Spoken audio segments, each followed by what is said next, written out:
COVID-19. Son 5 hospitales en todo el territorio nacional que están a la espera de recibir luz verde por parte del INVIMA para iniciar este tratamiento con pacientes que están hospitalizados, ya sea en cuidados generales o en la unidad de cuidados intensivos.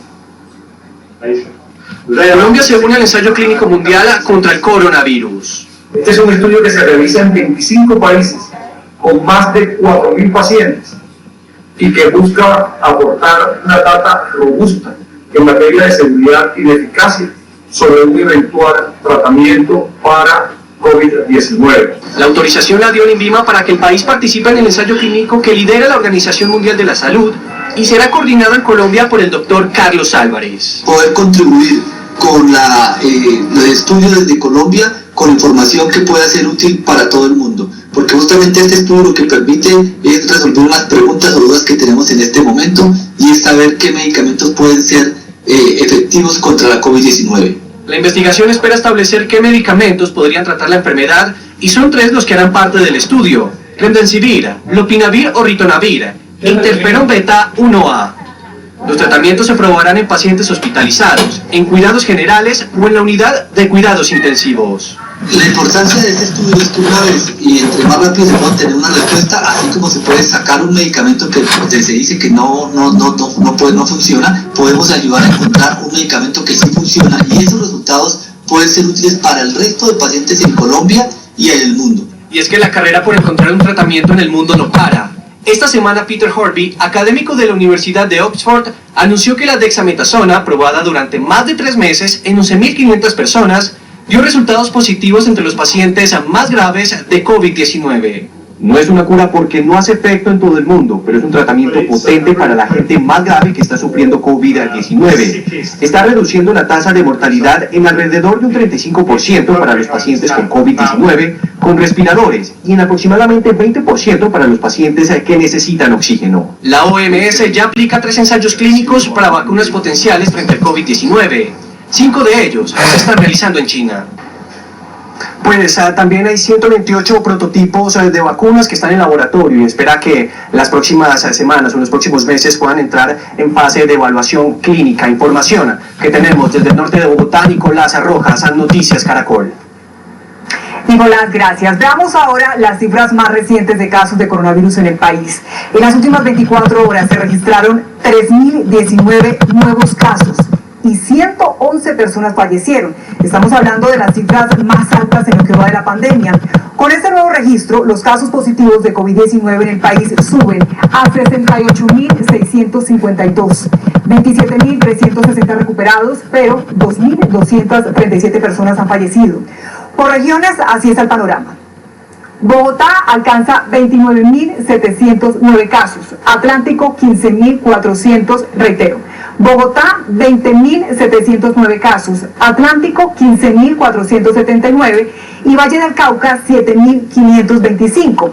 Hoy se procesaron 18.451 pruebas y ya que estamos hablando de pruebas, según el gobierno nacional, en las últimas semanas estas aumentaron. Veamos las cifras que reporta en promedio cada día por mes.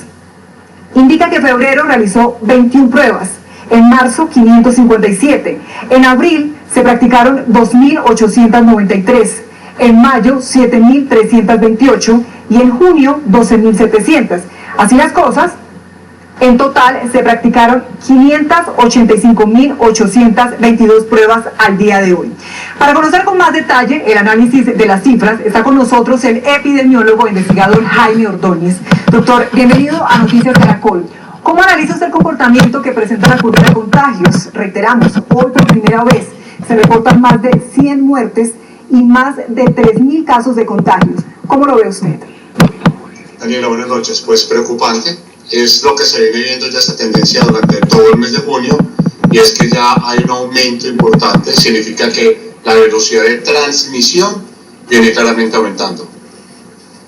Viene claramente aumentando y es que desde el 6 de marzo que se reportó el primer caso hasta hoy ya llevamos 108 días y según los expertos la mitad de los casos total son de los últimos 17 días. Entonces, sin duda, pues la pandemia tomó una velocidad de transmisión en Colombia. ¿Qué debemos hacer para cortar esa cadena? ¿Usted qué sugiere, doctor? Pues de alguna forma ya se viene haciendo, pero hay que hacerlo aún más y es el tema de las pruebas. Básicamente, ¿qué es lo que sucede?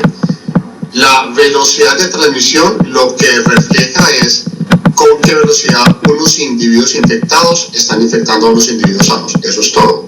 Hay que andar entonces más rápido que la velocidad de transmisión. ¿Cómo hacemos para andar más rápido que la velocidad de transmisión? Identificando rápidamente a los que están infectando. Entonces, por tanto, habría que aumentar el número de pruebas. ¿Cuántas? Aproximadamente los países, 70 países más o menos, que ya han logrado salir o más o menos controlar la pandemia, han testeado hasta este punto de la pandemia 3.4% de la población. Nosotros llevamos más o menos 1.2. Si buscamos alcanzar ese 3.4 en 30 días, deberíamos subirnos aproximadamente a 40.000 pruebas diarias. Bueno, pues hablando justamente de estos cálculos, el Instituto Nacional de Salud advirtió recientemente en un documento enviado a la Corte Constitucional que como van las cosas, para el 31 de diciembre se podrían reportar 41.000 fallecimientos por COVID-19. ¿Usted qué cree con esos análisis que nos está mencionando, doctor? Yo estoy de acuerdo con ellos. Sé que algunas personas han llamado a la ministra a esas cifras, yo no lo creo. Me parece muy técnico el estudio que hizo el Instituto Nacional de Salud.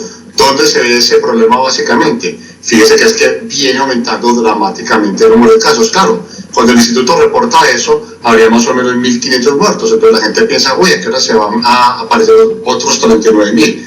Pero vemos nuevamente lo que usted acabó de decir. En 17 días sucedió lo mismo que sucedió en más o menos 90 a 91 días. Entonces, con esa velocidad exponencial. Y eso, Daniela, que aún las unidades de cuidado intensivo no se han visto bloqueadas. Ha habido unidades de cuidado intensivo para todos los pacientes, pero en la medida que se aumente más el número de casos, podrá llegar un momento en que se bloqueen las unidades de cuidado intensivo y eso aumentará el riesgo de morir. Claro, y es que no deja de ser alarmante. Doctor, de acuerdo con el comportamiento del COVID-19 en otros países, ¿qué tan lejos estamos de llegar al pico máximo de muertos y contagiados? ¿Y qué tan lejos también estamos de que esa curva baje? Alcanzar el pico máximo no depende del virus, porque el virus tiene una velocidad de replicación que depende de su ARN, así de sencillo. Entonces, ¿de qué depende? De la velocidad con que se detenga y cómo se detiene, identificando el número de enfermos. Por tanto, para alcanzar ese pico, vamos a depender directamente del número de pruebas. Con el número de pruebas que se está haciendo hoy, ya algunos expertos han dicho que estaríamos llegando entre finales de agosto, tal vez septiembre. Pongamos que sea agosto, pero si eso se acelera, podríamos no estar haciéndolo en agosto o septiembre, sino en julio o agosto. Depende del número de pruebas, de eso depende el pico, no del virus, sino del pico, sino de las pruebas, perdón. Número de pruebas. Ahora hablemos de otro actor que también tiene responsabilidad y es el colombiano. Usted observa que hay personas que salen a las calles sin ningún tipo de protección y es algo en lo que hemos insistido, y ni hablar de las aglomeraciones que se presentaron en varios almacenes, por ejemplo, en el día sin IVA. Esa situación de relajación, llamémoslo así, ¿qué tanto va a incidir en los nuevos contagios? No, muchísimo, total.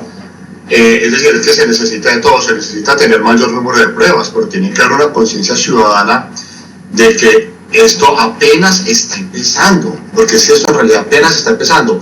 ¿Por qué veníamos más o menos bien? Porque había medidas de cuarentena, pero la economía no se puede quedar quieta, ni la nuestra, ni la de ningún país se puede quedar quieta tanto tiempo. Hay que reactivar la economía, puede que hacerlo de forma segura, pero la ciudadanía tiene que entender que tiene que poner de su parte. Solo no funciona esto. Hay que aumentar el número de pruebas, eso es función del gobierno. Hay que ser juiciosos con estas medidas, eso es nuestra responsabilidad también. Doctor Jaime, pues sin duda el análisis que usted nos está presentando ya nos preocupa aún más y quisiera insistir, entonces en Colombia lo peor aún falta, ¿está por venir? Desafortunadamente sí, Daniel. Fíjese que esto apenas está comenzando el pico. Fíjese lo que pasó el viernes, eso lo vamos a ver reflejado en más o menos 15 o 20 días. Sí, desafortunadamente sí, porque fíjese que el Instituto Nacional de Salud dice que hay 40.000 muertes y no me pareció un cálculo descabellado, desafortunadamente, y apenas llevamos 2.000. Entonces sí, lo peor es a por venir, Daniela. Muy preocupante. Finalmente, doctor Jaime, el INVIMA autorizó que Colombia haga parte de los 25 países del mundo que participarán en un ensayo clínico que coordina la Organización Mundial de la Salud para encontrar un tratamiento contra el COVID-19. Usted, con su experiencia, ¿qué expectativas tiene en esta noticia? Pues es buena noticia desde el punto de vista académico, pues quién no quiere participar de un ensayo clínico, de la experiencia de participar en el ensayo clínico. Pero con esto, en un ensayo clínico es que a veces la gente se genera una expectativa de que como vamos a hacer el ensayo clínico el medicamento funciona. No, para eso es el ensayo clínico. No sabemos si funciona. Entonces lo que importa en el ensayo clínico es respetar todas las normas que va a haber en el ensayo clínico. Aún no sabemos la respuesta.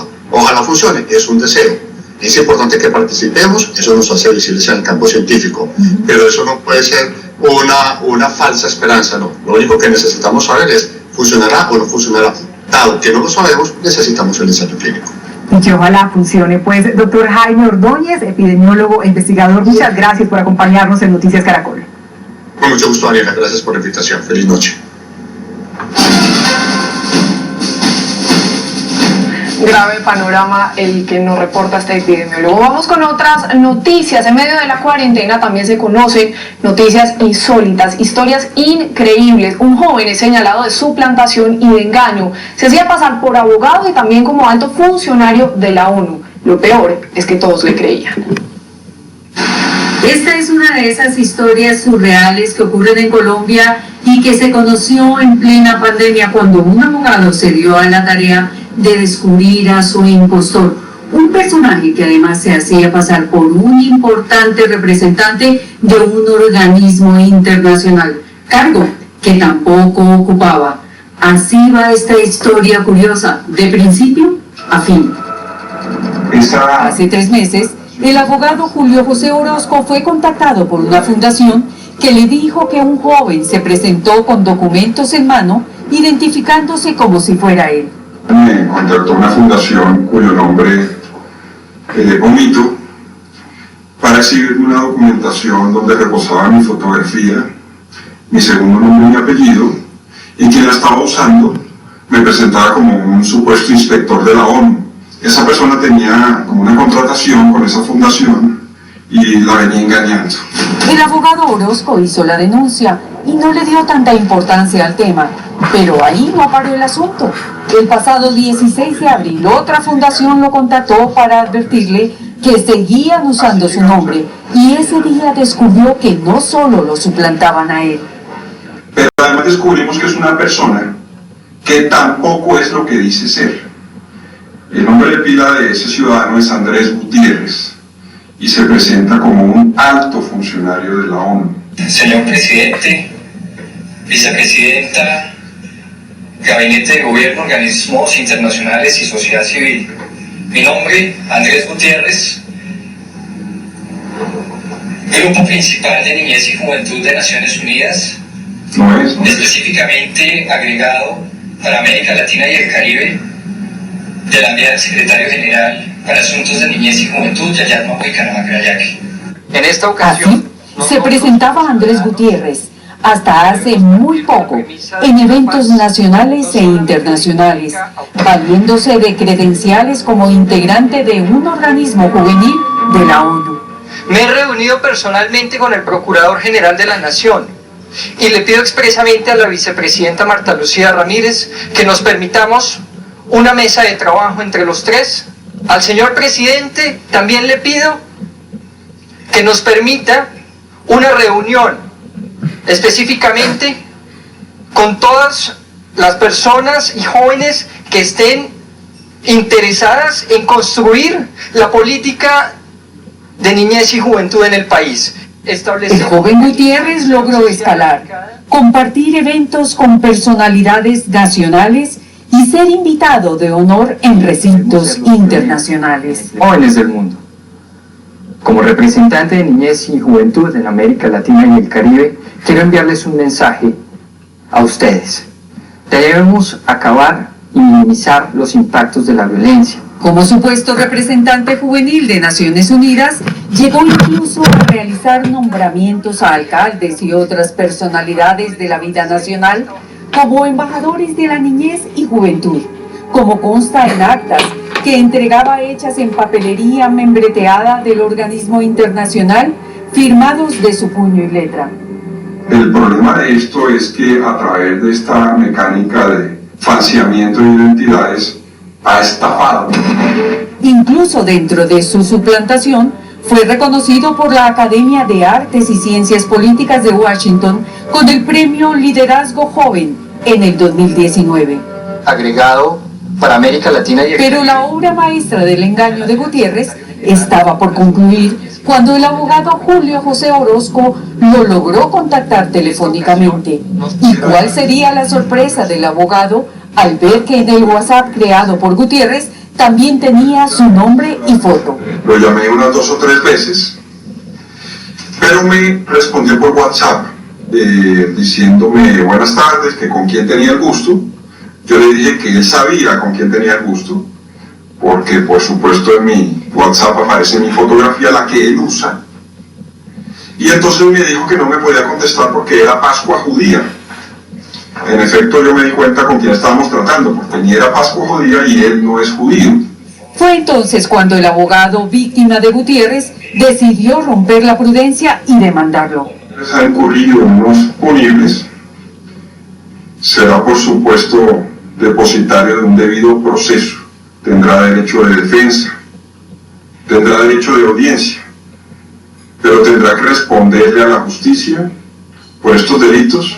Buscamos al organismo internacional que usó Gutiérrez para hacerse pasar por su vocero internacional y corroboró el engaño. Primero, que Andrés Gutiérrez no pertenece a UNMBCY y por ende no ostenta ningún tipo de representación o cargo a nivel local, nacional, regional o global de ninguno de nuestros grupos de trabajo o caucus regionales. Punto 2, por ende, todos los nombramientos honoríficos con cargos de embajadores u otros que generó este joven no tienen ningún tipo de validez.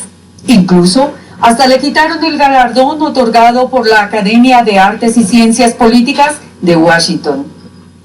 Buscamos a Andrés para que explicara lo ocurrido. Le insistimos en su chat, pero no respondió. Grupo Principal de Niñez y Juventud de Naciones Unidas. La denuncia ahora está en manos de la Fiscalía, que tendrá que definir el futuro de un impostor que en pleno siglo XXI, y a pesar de una tecnología que permite la consulta y la comunicación instantánea alrededor del mundo, logró engañar a muchos, incluyendo a la ONU y a altos funcionarios del gobierno colombiano. Marcela Pulido, Noticias Caracol.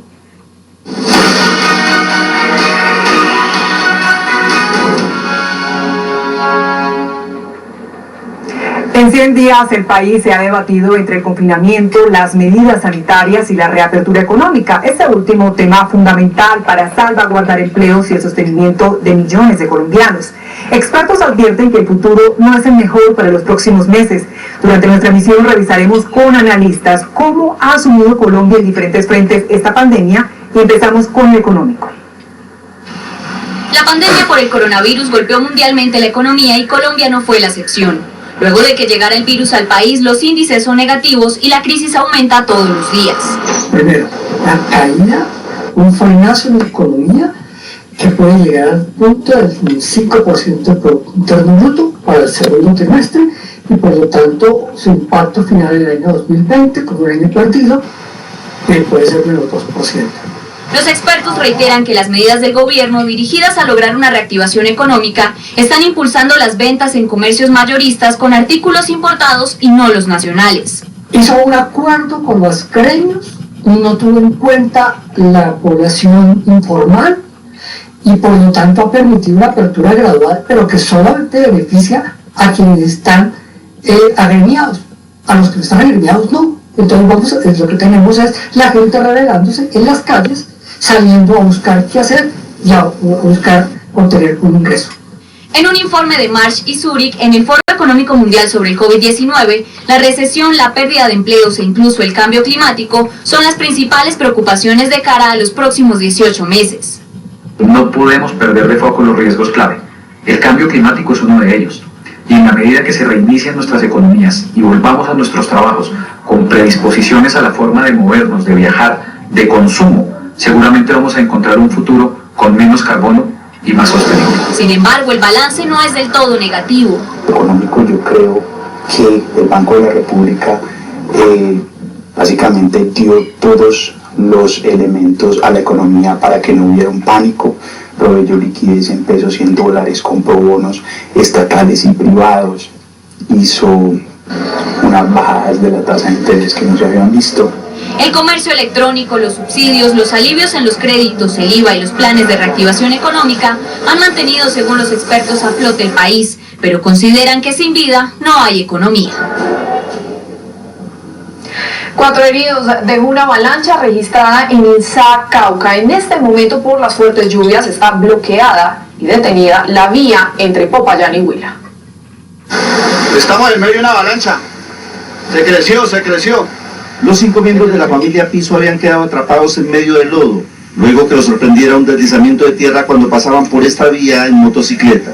La familia fue rescatada y trasladada para recibir atención médica. 4 de ellos ya fueron dados de alta. Una señora de 21 años de apellido Piso fue traída al hospital en condiciones críticas pero estable, en donde fue atendida en coordinación de la S Tierra Adentro con el CRUE y remitida a Neiva. Hoy estamos haciendo una evaluación de la situación de la vía porque realmente es imposible llegar hasta el sector del páramo. Más de 10 deslizamientos de tierra que se presentaron en esta carretera generaron la creciente súbita de varios ríos y quebradas. Un puente resultó destruido, un acueducto y una central hidroeléctrica también resultaron afectados. Se están haciendo un barrido anualmente con los organismos operativos y funcionarios de la Alcaldía Municipal de Gestión del Riesgo para poder establecer la infraestructura que se encuentra afectada en el municipio de Insa. Decenas de transportadores quedaron en medio de los deslizamientos de tierra sin poder movilizarse. Acabamos de pasar acá cuando se daba pasamos al restaurante y se daba el otro. Y arrancamos cuando ya se va a dar más adelante, quedamos. Ahí está el carro. Operarios de Invías trabajan para restablecer el paso por la zona. Se han venido varios derrumbos acá en el sector del páramo, aquí en el kilómetro 53 más 370, en el 54 más 400 y en la parte también de abajo del páramo de Guanacas y en Córdoba. Autoridades y comunidad pidieron ayuda gubernamental para superar esta emergencia que por fortuna no dejó víctimas. Lo último en Noticias Caracol. Fueron condenados 2 exalcaldes de Barranquilla por desvíos de recursos que fueron destinados para la remodelación de un edificio de la alcaldía. Grace Rodríguez, ¿qué más detalles se conocen de este caso?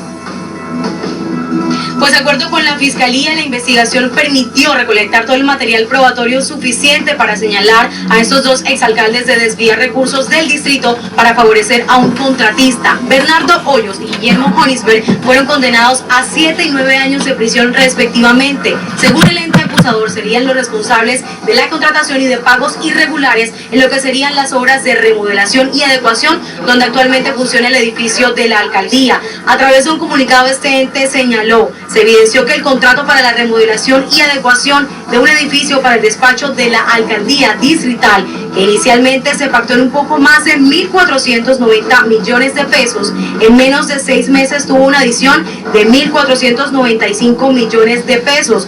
4 años después se pagaron cerca de 3.500 millones en supuestas obras adicionales relacionadas con el mismo objeto contractual. Dentro de las irregularidades demostradas, la Fiscalía evidenció sobrecostos. Precisamente esta tarde, Bernardo Hoyos, uno de los exalcaldes señalados, se pronunció al respecto a través de su cuenta de Facebook.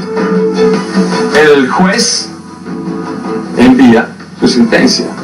Nosotros impugnamos, porque eso está lleno de barbaridades. De aquí del juzgado, esto va para el Tribunal de Santander. ¿Cuánto tiempo van a demorar? No sé. Si confirman, se va para la Corte Suprema de Justicia.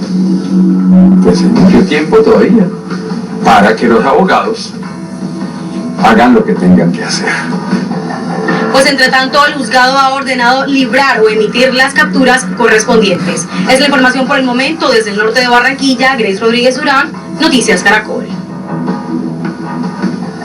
Gracias, Grace. El secretario de Seguridad de Bogotá, Hugo Acero, dice que ya tiene pistas y videos de los ladrones que entraron a robar a un edificio en el norte de la ciudad. Según la denuncia, se llevaron varios objetos de valor y amarraron a 7 personas, incluyendo al vigilante.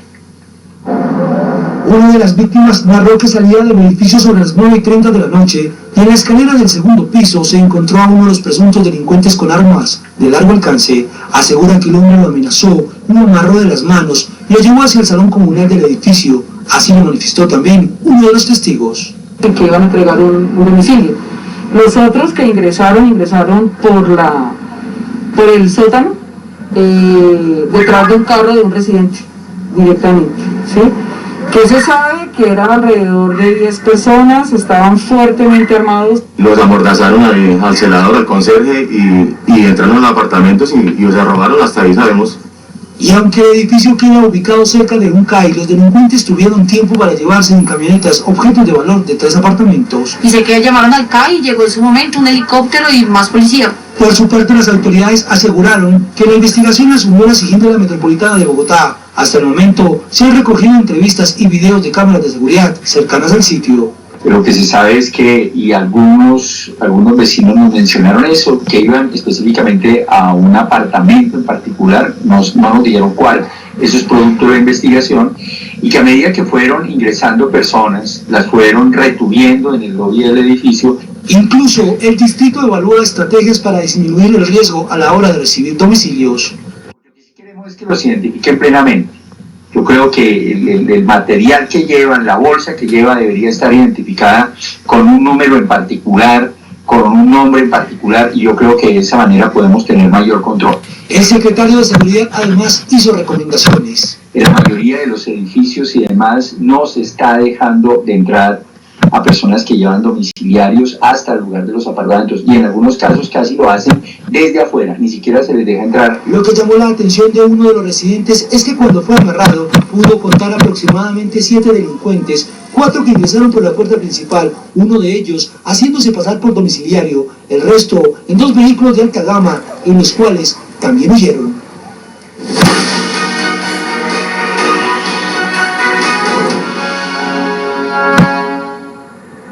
Desde que comenzaron a aplicarse las medidas de aislamiento preventivo obligatorio, son varios los retos en temas de salud, educación y empleo. ¿Cómo le ha ido al país? ¿Cuáles podrían ser los errores y cuáles los aciertos? Hablamos con analistas.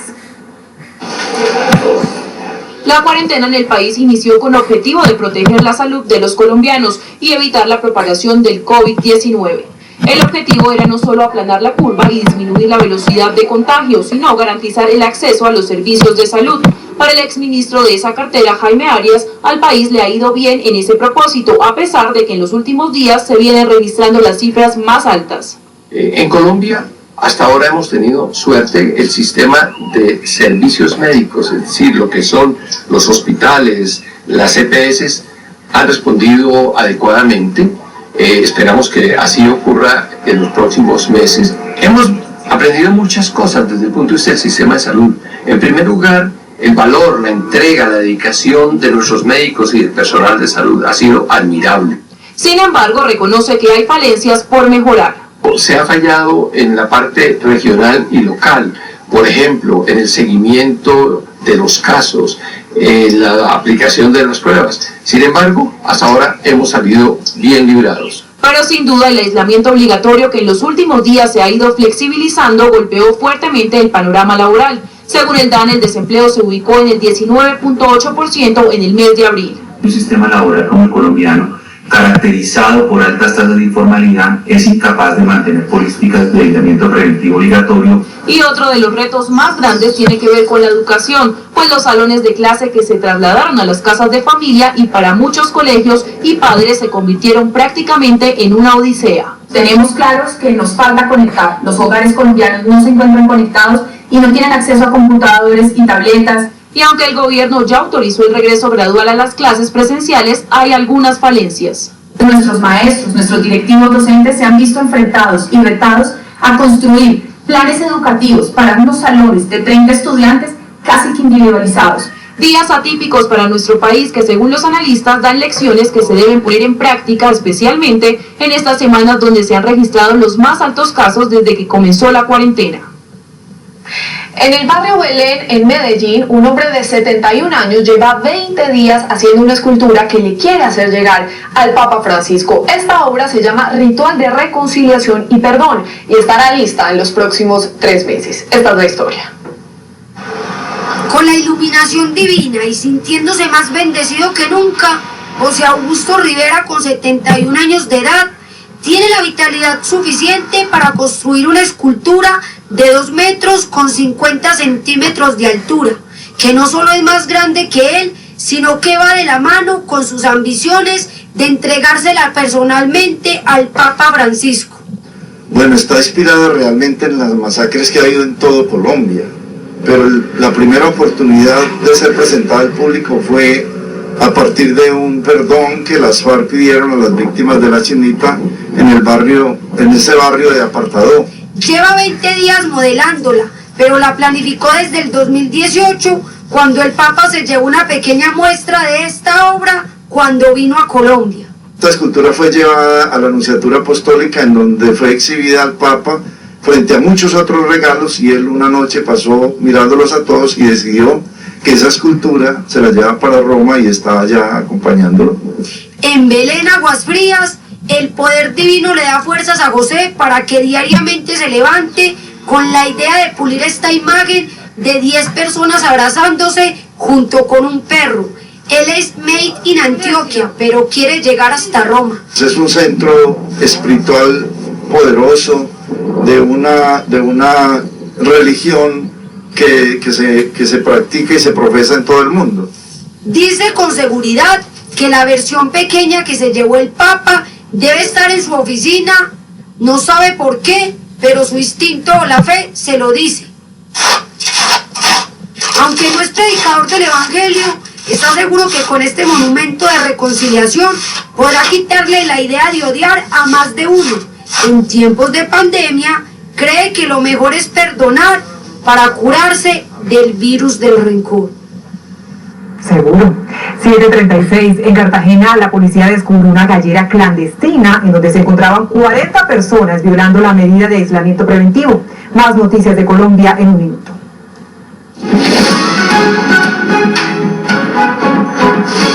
Aumentan los casos de COVID-19 en el ejército. En el batallón Nueva Granada de Barrancabermeja fue confirmado el contagio de 77 militares, mientras que en Villavicencio, en la 4ª división, se confirmaron 23 casos positivos para coronavirus. En Malambo Atlántico, las autoridades sorprendieron a cerca de 60 personas cuando se encontraban en una fiesta electrónica en una finca. En el lugar también fueron incautadas 2 motocicletas hurtadas, radios de comunicación, armas y drogas sintéticas. 7 menores de edad fueron aprehendidos. En el municipio de Galapa, Atlántico, las autoridades rescataron a un niño de 10 años al que su madre había encadenado a una mesa. El llanto del menor de edad alertó a la patrulla del cuadrante, quien lo encontró abandonado al interior de la vivienda. El menor presenta desnutrición. En Cali, en un 60% disminuyó el desorden en las primeras 24 horas de la ley seca y primera noche de toque de queda. Aunque se registró un buen comportamiento de la ciudadanía, la jornada se vio empañada por 5 asesinatos. Estos casos aislados involucraron 2 menores de edad y una mujer. Así hacemos una pausa. Recuerden nuestra cuenta en Twitter, @Noticias Caracol. Y cuando regresemos a Noticias Caracol, primero en Noticias, esperen cómo los analistas han visto la seguridad, el orden público y la justicia en 100 días de cuarentena. También tendremos la historia de las familias que han hecho hasta lo imposible por recuperar los cuerpos de sus seres queridos asesinados por las FARC. Recuerde que usted también puede seguir nuestras ediciones de fin de semana por Blue Radio. Ya volvemos. Que aquí no hay servicio de nada, acá se muere cualquiera. La crisis de la salud del Chocó se negaron rotundamente a atender al paciente. volvió a quedar en evidencia con el coronavirus. Y él murió ahí tanto tirado en el piso. Qué tristeza con la salud del Chocó, una tristeza horrible, ¿yo? La pandemia, sumada a la pobreza y a la corrupción, El Chocó requiere una mejor suerte por parte del gobierno nacional. tiene sumido al departamento. Nosotros los chocuanos merecemos una mejor salud. Chocó, el fracaso del Estado. Mañana 7 de la noche.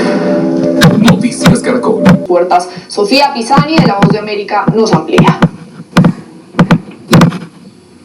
Estados Unidos alcanzó en 72 horas más de 30.700 nuevos contagios por COVID-19. Esto hasta la tarde de este domingo, según el reporte más reciente de la Universidad Johns Hopkins.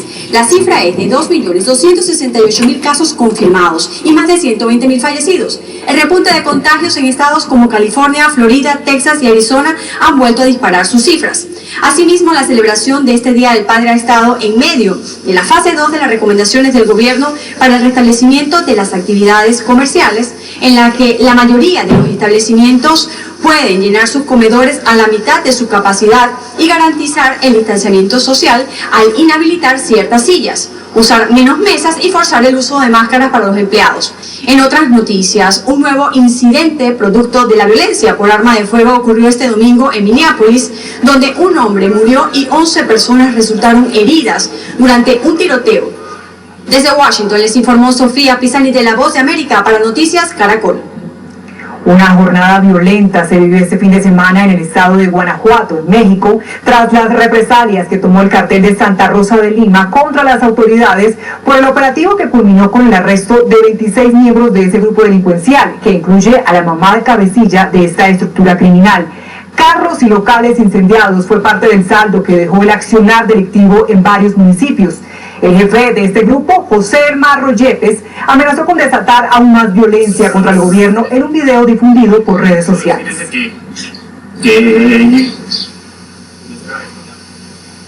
Y Argentina alcanzó las 1000 muertes por coronavirus, con 8 nuevos fallecidos, y el número de casos acumulados asciende ya a 41.200. Desde Buenos Aires, Carlos Sayans, de nuestro canal aliado Artear, nos amplía.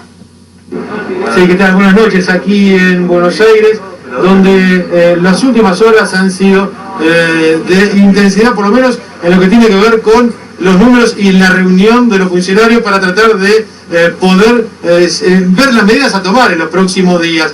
Ya desde hace una semana el número de infectados ha superado los 1000 y ha llegado incluso a superar los 1500 por día, con un total de 41.200 infectados ya en la República Argentina, en el total del país, pero la mayor parte de eso se está produciendo en el ámbito cercano al área metropolitana de Buenos Aires. No se descarta hasta el momento que se pueda retroceder en la fase y recrudecer la cuarentena, tratando de que la gente detenga totalmente la circulación en la calle para evitar que esta curva de crecimiento de casos de infección siga avanzando, esta curva que ha ido creciendo lamentablemente un número demasiado importante, y que lo que más preocupa, ya está avanzando en la ocupación de camas en los centros de salud, y lo que se está tratando de ver en las medidas a tomar para evitar un colapso del sistema de salud.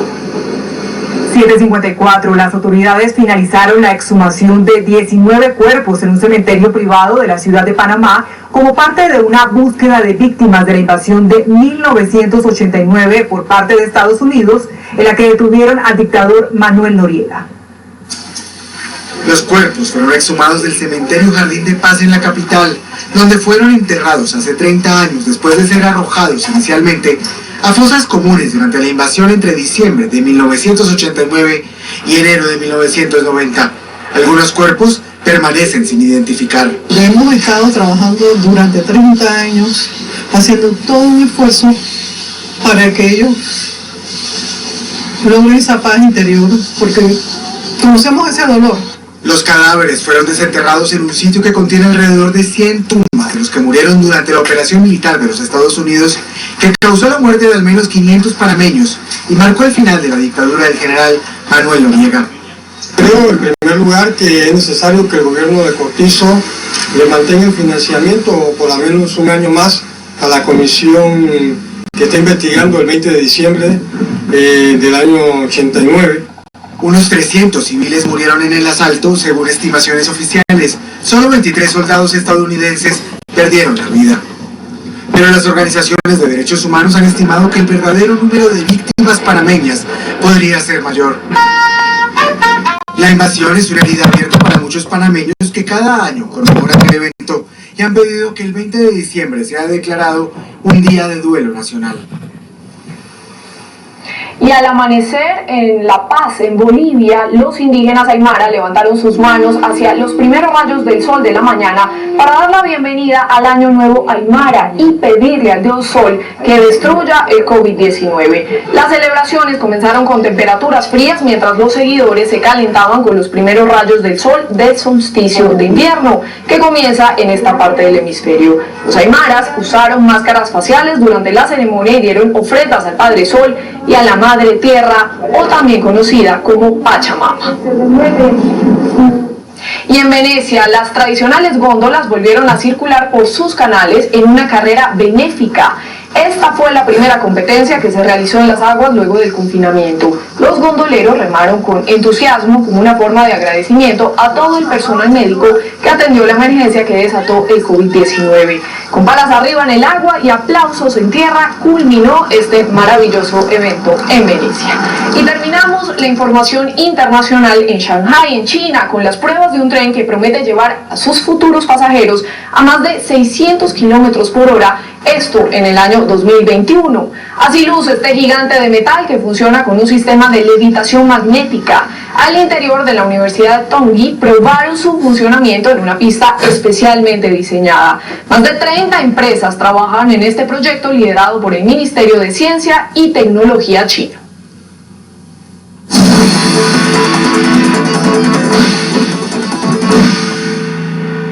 Tras 20 años de búsqueda de 6 familiares secuestrados por las FARC, las familias Cordón, Lozada e Ipus de Neiva Huila recibieron información de la Jurisdicción Especial para la Paz sobre sus seres queridos, quienes fueron asesinados en cautiverio. Varios excombatientes del bloque oriental de la exguerrilla suministraron los datos. Ahora será la unidad de búsqueda de desaparecidos la encargada de entregar los restos de estos comerciantes. Hay colombianos que viven secuestrados en el dolor de la última vez que los vieron, con el dolor de la última despedida. Han pasado 20 años desde que Consuelo Cordón Herrera, sus hermanos y su madre se preguntan ¿por qué no regresaron? ¿Dónde están Reinaldo y Guillermo Cordón? ¿Qué pasó con José Arbeláez Lozada? Él iba en viaje de negocios, como siempre lo hacía, cada mes, cada 2 meses, cada que iba a comprar o vender mercancía. Entonces él iba en su camioneta con un amigo. El amigo cuenta después que él fue el que contó a mi mamá y a mi papá que Reinaldo lo habían secuestrado, que se habían identificado de la FARC y que a él lo dejaron ir, que se muriera. Desde el 22 de enero fueron desapareciendo uno a uno, incluidos los choferes de los camiones en los que estos comerciantes del Huila transportaban los víveres para surtir todas las tiendas de la Macarena Meta. Quedamos nosotras 5 mujeres, mi papá estaba enfermito, mi mamá muy angustiada, muy triste. Ella decía, una hermana mía que es como bastante arriesgada, ella dijo, no, mamá, hay que salir, hay que buscarla, a ver qué pasa. Marina Cordón, una hermana de los secuestrados, recuerda la búsqueda infructuosa que libraron antes de que liberaran a un grupo de retenidos por las FARC.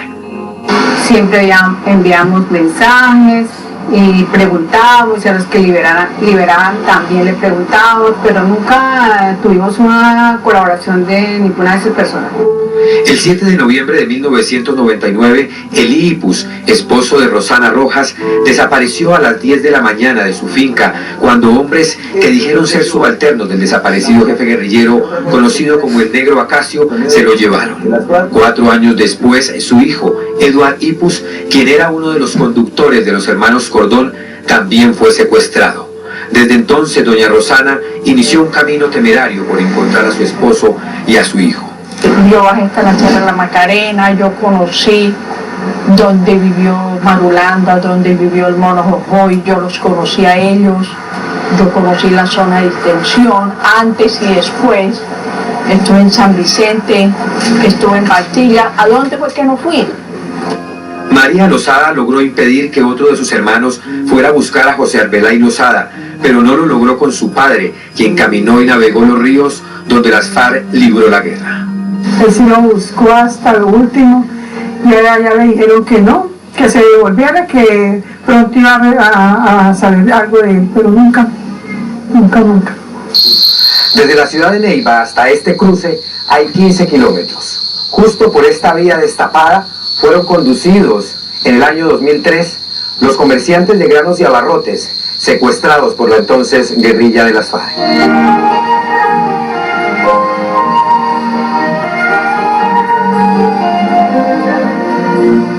Mientras que estuvieron secuestrados todos esos políticos importantes, pues vaya y venga.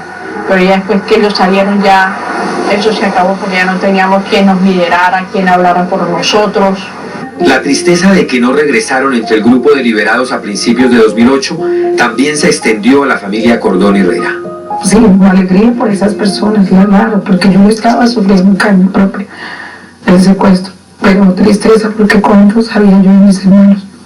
Orlando Beltrán, excongresista del Huila secuestrado por las FARC, tampoco trajo noticias de los comerciantes. En el caso mío, desde el momento en que me secuestran, me internan en la selva y duré 7 años internado en la selva de Colombia, donde yo no veía sino guerrilleros que me estaban escoltando. Ahí nunca hubo la oportunidad de ver ni conocer a nadie. En agosto de 2019, las FARC entregó un listado de 276 casos de desaparecidos, entre los cuales estarían los hermanos Cordón Herrera y los choferes.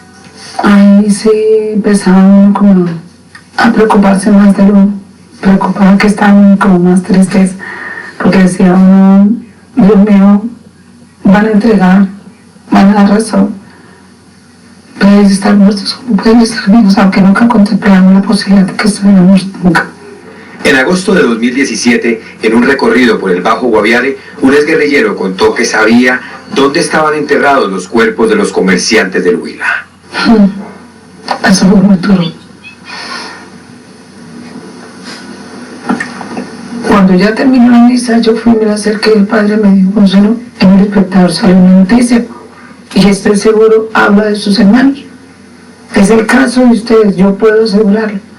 Días más tarde, la familia Cordón Herrera visitó las instalaciones del Espectador en Bogotá y ahí empezó una nueva incertidumbre en esta recta final por encontrarlos. Así nosotros no le aceptáramos, lo queríamos saber, queríamos encontrar a esa persona. Y yo le decía desde ese día, le dije, Dios mío, Señor, ayúdanos. Ha llegado como un momento que nunca esperábamos, dándonos mucha fortaleza. Este febrero de 2020, Orlando Beltrán cumplirá 12 años en libertad, luego de permanecer 7 en cautiverio. De tal manera que estamos esperanzados es que la justicia aclare y nos diga la verdad a las víctimas en Colombia. Para Orlando el secuestro fue doloroso, pero terminó 7 años después cuando fue liberado. Para la familia Cordón Herrera y las familias de los conductores, este calvario aún no termina. Lo más importante para nosotros, pues yo creo que es lo que hemos sabido, y lo más importante, como le digo, es que nos entreguen, nos digan dónde están los cuerpos para irlos a traer. Que nos lo entreguen, y nosotros lo perdonamos de todo corazón. Yo por mi parte de todo corazón. Sanándose de ese perdón, viene la paz para uno. Encuentra uno ese amor en sí mismo y en la familia que le queda a uno. Y ellos también necesitan, toda esa gente que le ha hecho daño, necesitan de que uno les dé el perdón para que consigan verdaderamente la paz.